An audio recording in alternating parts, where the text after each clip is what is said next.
Lake Mead has gone up about 2.5 feet. And how long has it been since we've been able to say that? It's a recent release from Lake Powell, raising the level in Lake Mead. Of course, that's welcome news as boating season launches. Yeah, the boating community hoping that this is enough for those launch ramps to reopen. News 3's Ophelia Young here in studio with what elevation those ramps were shut down at. And you have an update this evening. Yeah, Jim Marie, even with just 2 feet of additional water, a business I spoke with today said Lake Mead has come back to life.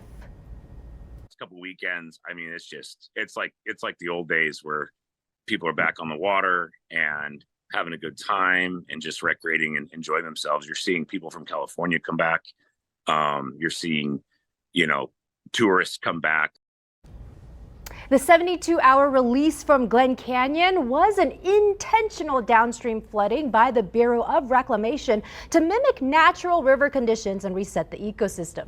It hasn't been done since 2018 because there was just not enough water. Since then, one launch ramp after another at Lake Mead has been shut down, with Colville closing last March around 1,060 feet and Echo Bays closing last May around 1,050. The lake level today just under 1,050. The Lake Mead community is counting down the inches before launch ramps can reopen.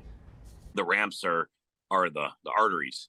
So that reopens these arteries so people can get on the water without long waits, without as much aggravation, and get on and off the water. So it's huge. It's a big deal.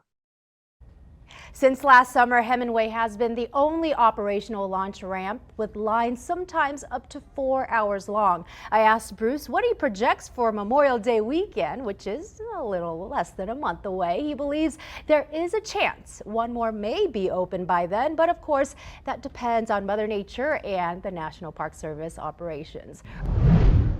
It was a significant what we refer to in the medical community as morbidity, because these kids required not only long-term antibiotics, but multiple surgeries.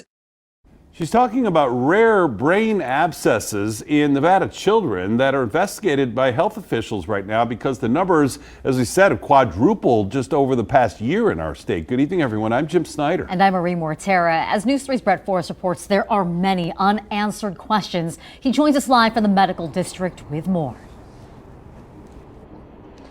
Hey, good evening. So typically in an average year, Clark County would see 4 or 5 of these cases a year of pediatric brain abscesses. But in 2022, that number jumped to 18 cases. Now, Nevada's not alone. This has been reported in other states as well. But the big question that still remains is why?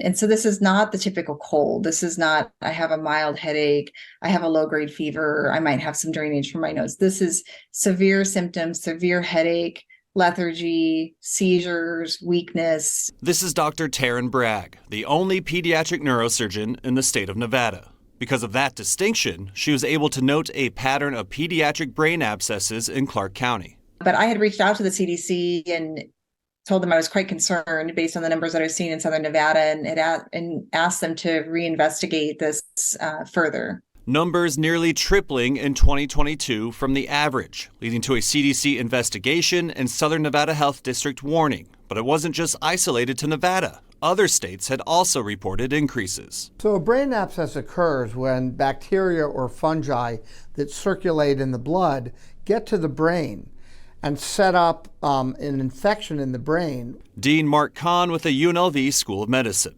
What then happens is inflammatory cells come to fight the infection, and they create a walled-off cavity. That's the abscess. And the abscess typically contains dead immune cells that we frequently call pus. If untreated, these can be fatal, requiring 1 to 6 surgeries to treat, a lengthy process where part of the skull sometimes has to be removed to relieve swelling. The good news is that all of these children have either fully recovered or nearly fully recovered. The CDC looking at everything from COVID exposure to something called immunity debt, where children might not have built up certain immunities while social distancing. But it's all just theories for now. We still don't have a clear answer for what might have potentially caused that within our county. But we hope by bringing this to everyone's awareness, we'll be able to continue to work with our local, state, and federal partners to continue monitoring and research. Now, one other thing that doctors wanted to stress was that this is not communicable. So your children can't catch this just from sitting next to each other on the school bus, for example. But they do say if you do notice extreme symptoms in your kids, to take them to the doctors right away. Subscribe to News 3 on YouTube at News 3 Las Vegas.